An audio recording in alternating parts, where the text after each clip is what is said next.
Hello there everybody, welcome back to Good Game of Fun. This is THP talking to you once again, and here's my review of Penny Punching Princess for Nintendo Switch. Now the short version of this review goes like this. I think it's pretty good.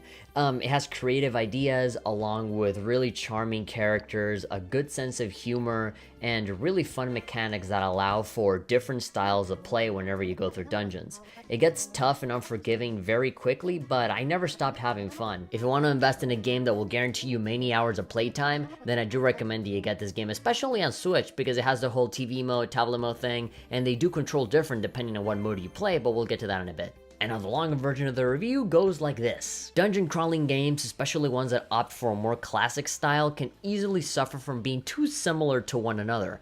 On the other hand, there are also moments where dungeon crawlers employ gimmicks in order to stand out, but might not do enough to grab your attention for the whole thing.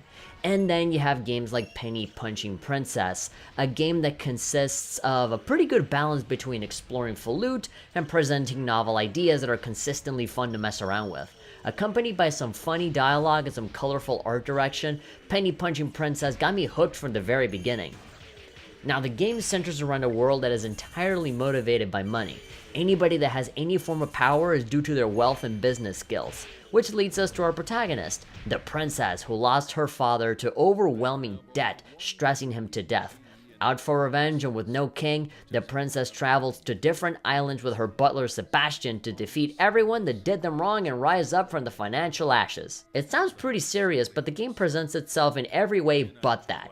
Everything is very colorful, lighthearted, and full of humor despite how the setup sounds on paper. Simply trying to describe your butler, who is literally a giant talking beetle with a bow tie, speaks a lot to the sheer ridiculousness of it all. There's also a lot of fun banter and money-related puns for you to delve into, which is always something that I really look forward to after beating a level. Although the characters are very charming in that no one truly feels like a good guy or a bad guy, constantly trying their best to justify their horrible business decisions the whole way. They are simply people trying to get by through the rules of this world, rather than clearly delineating who's objectively good or bad. In fact, the game lets you know up front that most of the bad things that happened came from your father's bad choices in his life. And this quest for revenge might not be the best way to solve these issues. Instead of making the story very simple and one-sided, it does challenge the characters and constantly points out their flaws in a really funny way that doesn't come off as mean-spirited or cynical, which is a pretty welcome breath of fresh air these days. Another breath of fresh air is the dungeon exploration itself, which introduces the heavy involvement of money in almost everything you do. This is manifested in the form of a magic calculator that you can use to bribe pretty much anything in a level. In this game, literally everyone has a price, and as long as you pick up enough coins, you can buy people off to end fights immediately, and then summon them to fight for you later. From monsters to even inanimate objects like traps and weapons, they can all be bribed to fight for you. Since all you can do on your own is throw relatively weak punches, being able to use monsters to your advantage will be of great use. The biggest amount of fun for me was always trying to bribe every single monster to see what attack I could get out of them. The summons have a very limited amount of uses. It's always around 2-3 uses, and then that's it. You gotta pick up someone else. So the game always encourages you to try everything with everyone. It's pretty fast paced. It even includes experimenting with different traps and different things in the environment that are not necessarily monsters, but you can definitely use it to your advantage. There's almost a Pokemon-esque excitement in exploring a brand new level that is full of new monsters to catch that you've never seen before, which is what usually propelled me to keep going, despite how difficult the game got very quickly. It's an ingenious idea that completely changes how to tackle a fight, leading to different strategies than the average game. You can't win by just punching things a lot, even though you can totally do that, but you'll just be there fighting enemies forever. Either that or you'll get killed very quickly, which the game does do a good job at doing that. By the time you reach the second chapter of the game, you're gonna get annihilated very, very quickly. So you really do have to think on your toes and come up with strategies and think of what kind of enemies work with what kind of monsters do certain kinds of attacks that'll benefit me, what traps I can use. Instead of thinking of upgrading yourself as a character, it's more about, okay, where can I get money, how can I get the biggest amount of money so that I can keep bribing a lot of these monsters to fight for me. It really is a balancing act between trying to get the biggest amount of money or simply surviving and beating the level. Now, I did play the Nintendo Switch version of this review, and that's pretty important to remember, so I can only speak to my specific experience regarding the controls. My time with the Switch version was very positive, especially when there are significant differences between playing the game on the tablet than on the television. So, when you're playing on your tablet, you are capable of using touch controls. When the little calculator shows up on screen, you can use your fingers to type up all the numbers and then touch the enemy that you want to actually bribe, which is really cool and fun when you use it. But as the levels get more difficult, it becomes more difficult to take your hands out of the buttons in the controller and to do the touchscreen stuff, and it gets kind of cumbersome and awkward, and you're never going to be fast enough in order to be able to do all the things that you want. At the end of the day, it is a lot better to A, play on TV with a Pro Controller, and B, to use the button controls rather than touch controls, because in the long run, you're not going to be fast enough to press on the screen to do what you want. It'll be a lot better to use button presses, use a lot of the shoulder buttons to very quickly get to the monster that you want to bribe. It'll be a lot more fast and precise and less of a cumbersome mess trying to type out all of the numbers and touch all the enemies that you need, even though it is fun to do it on tablet mode, but it is definitely more fun on all of the easier levels rather than all the super difficult levels where if you stop moving for a second, a whole bunch of enemies, a whole bunch of traps are going to pile up on you and you're going to die in like a couple hits. If there is some criticism that I can give to this game, it's probably two main things. One, the difficulty, and the second one is the sound. I'll start with the sound, in that it all sounds very basic. The soundtrack does get better over time. Definitely every time you go to a different level, you come across some really nice songs in the soundtrack. It's very specifically the sound effects that I'm kind of so-so on. Everything sounds very generic. It sounds like it came out of like some music making software and they took the templates and the samples and they just inserted that into their game, which to me I feel like they could have done a much better job considering how decent the soundtrack is and how decent the rest of the game is and how really nice and popping the art style tends to be. Everything's very bright and colorful and it always catches the eye very easy. It's very pleasing to just see this game in action most of the time.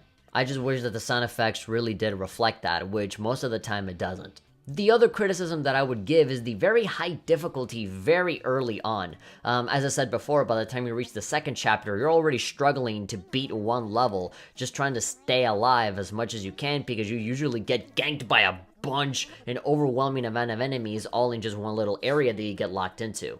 And because you're encouraged to always be bribing a bunch of enemies, you always have this enormous amount of traps and these big mobs of enemies constantly coming towards you, but you're supposed to take advantage of them and just bring them over to your side, not to fight them all by yourself. But sometimes it can prove to be too much, you get overwhelmed, and oh my god, you end up dying so many times in one little bit, and it can get pretty frustrating very quickly.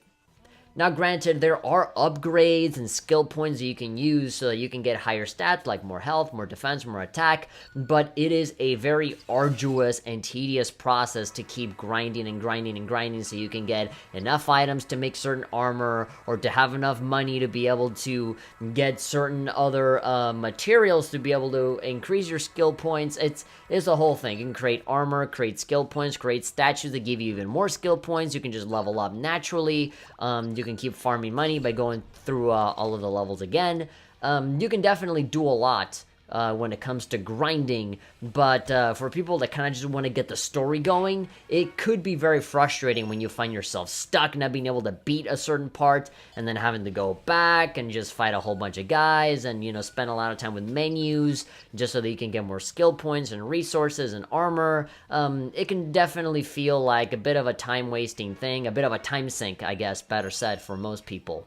But fortunately, the game is really fun overall. I definitely didn't have a lot of qualms with going back to older levels and discovering a bunch of different chests and little pathways that I didn't even know existed the first time I went through them. The game really doesn't encourage exploration, so there's definitely going to be many times where you go through a level a second or even a third time where you realize, oh, I never took this path. Oh wait, there's a chest over here. Oh my god, I didn't even think about, paying this gate to open up that'll lead me to a totally new area.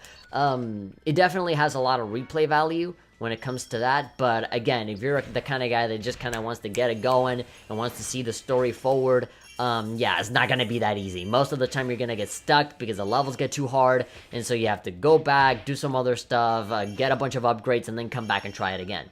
Either that, or you can just completely change your approach with the kind of enemies that you bribe at the time, which can make a lot of fights very anticlimactic. I found that usually a lot of the more challenging enemies that I was trying so hard to beat, I realized that, hey, I can just buy them off, and then boop, buy them, that's it, fight's over, you win.